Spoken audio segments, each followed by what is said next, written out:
Jim and the Beanstalk by Raymond, Briggs.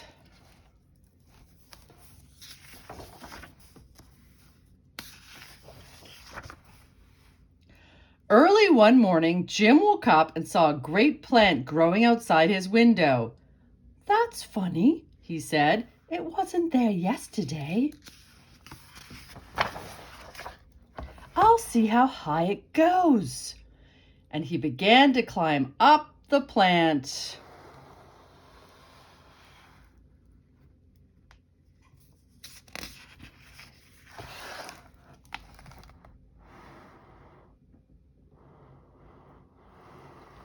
"It certainly is big," he said, as he disappeared into the clouds.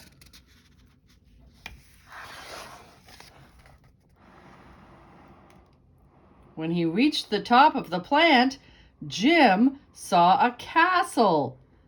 "I'm hungry," he said. "I'll ask at the castle for breakfast. I hope they have some cornflakes."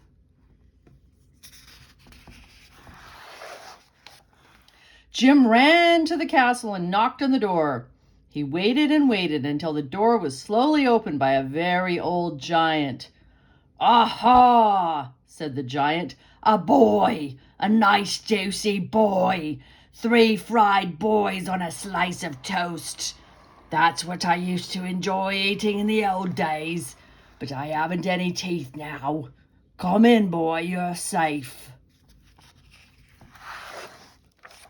The giant shared his breakfast of beef and beer with Jim. "Is your name Jack?" he asked. "No," said Jim. "It's Jim." "Did you come up a beanstalk?" asked the giant. "I came up some sort of a plant," said Jim. "It's that beanstalk again," said the giant. "It came up once before.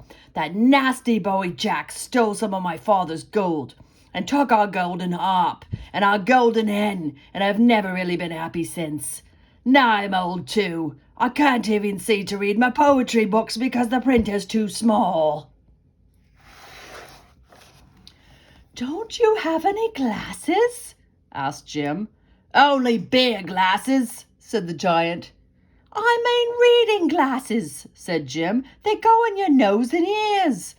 "It's my eyes I'm talking about," roared the giant, banging his fist on the table. "These glasses are for your eyes," said Jim, and he explained about glasses while the giant listened carefully. "Get 'em," said the giant fiercely when Jim had finished. "Get 'em for me. I'll pay good gold." "I'll have to measure you," said Jim. So Jim measured the giant's head.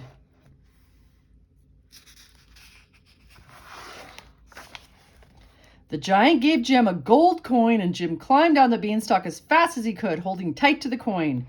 He showed it to his mother, but before she could say anything, he got dressed and ran off to the oculist.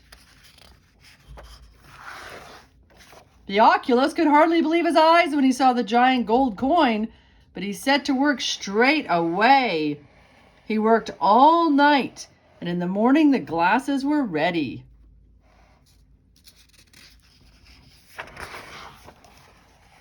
Jim carried them home. Then he tied them on his back and climbed up the beanstalk. The giant loved his glasses. He put them on and began reading rhymes to Jim. "You're a good boy," he said. "Now I can see you properly. I wonder how juicy you are. I can't eat anything much nowadays because I don't have any teeth." "Why don't you have false teeth?" asked Jim. "False teeth?" roared the giant. "Never heard of them." So Jim explained about false teeth while the giant listened carefully. "Get 'em," said the giant when Jim had finished. "Get 'em for me. I'll pay good gold."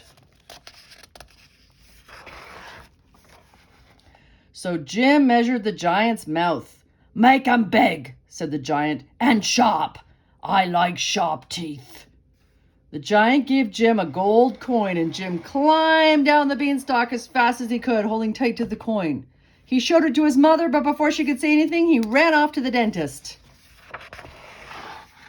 The dentist could hardly believe his eyes when he saw the giant gold coin, but he set to work straight away. He worked all night, and in the morning the teeth were ready.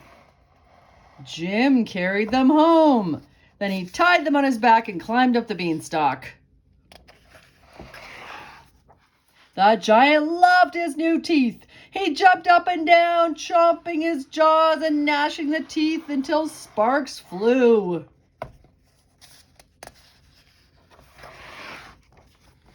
Then the giant sat down, looked at himself in a mirror, and was suddenly sad again. "Ah," he said, "I used to be a good-looking lad. Great head of flaming red hair I had, and now look at me." "Why don't you have a wig?" asked Jim. "A wig?" roared the giant. "Never heard of a wig." So Jim explained about wigs while the giant listened carefully. "Get one," said the giant when Jim had finished. "Get one that's red and curly. I'll pay good gold." So Jim measured the rest of the giant's head. The giant gave Jim a gold coin, and Jim climbed down the beanstalk as fast as he could, holding tight to the coin. He showed it to his mother, but before she could say anything, he ran off to the wig maker. The wig maker could hardly believe his eyes when he saw the giant gold coin, but he set to work straight away. He worked all night, and in the morning the wig was ready. Jim carried it home. Then he tied it on his back and climbed up the beanstalk.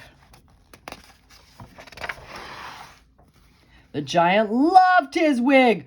"I look about 100 years younger," he said. The giant put on all his best clothes and danced around the room, beaming at himself in the mirror. "It's terrific. I'm glad I didn't eat you." After a minute, he said gruffly, "Now look, boy, you've done wonders. I feel happy again. You better go now, before I feel like a fried boy again."